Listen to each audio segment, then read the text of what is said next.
بسم الله الرحمن الرحيم. إذا جاءك المنافقون قالوا نشهد إنك لرسول الله والله يعلم إنك لرسوله والله يشهد إن المنافقين لكاذبون. اتخذوا أيمانهم جنة فصدوا عن سبيل الله إنهم ساء ما كانوا يعملون. ذلك بأنهم آمنوا ثم كفروا فطبع على قلوبهم فهم لا يفقهون.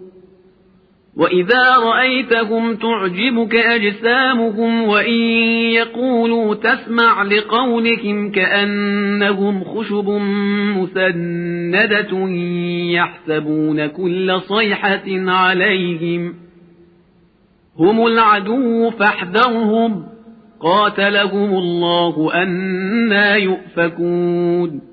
وإذا قيل لهم تعالوا يستغفر لكم رسول الله لووا رؤوسهم ورأيتهم يصدون وهم مستكبرون.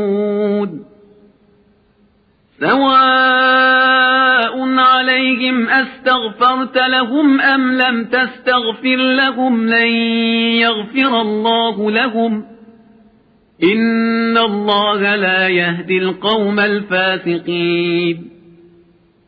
هم الذين يقولون لا تنفقوا على من عند رسول الله حتى ينفضوا ولله خزائن السماوات والأرض ولكن المنافقين لا يفقهون. يقولون لئن رجعنا إلى المدينة ليخرجن الأعز منها الأذل ولله العزة ولرسوله وللمؤمنين ولكن المنافقين لا يعلمون.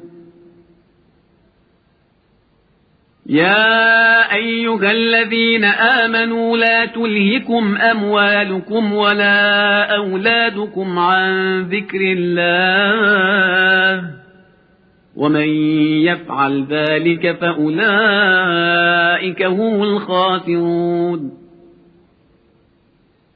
وأنفقوا مما رزقناكم من قبل أن يأتي أحدكم الموت فيقول رب لولا أخرتني إلى أجل قريب فأصدق وأكن من الصالحين ولن يؤخر الله نفسا إذا جاء أجلها والله خبير بما تعملون.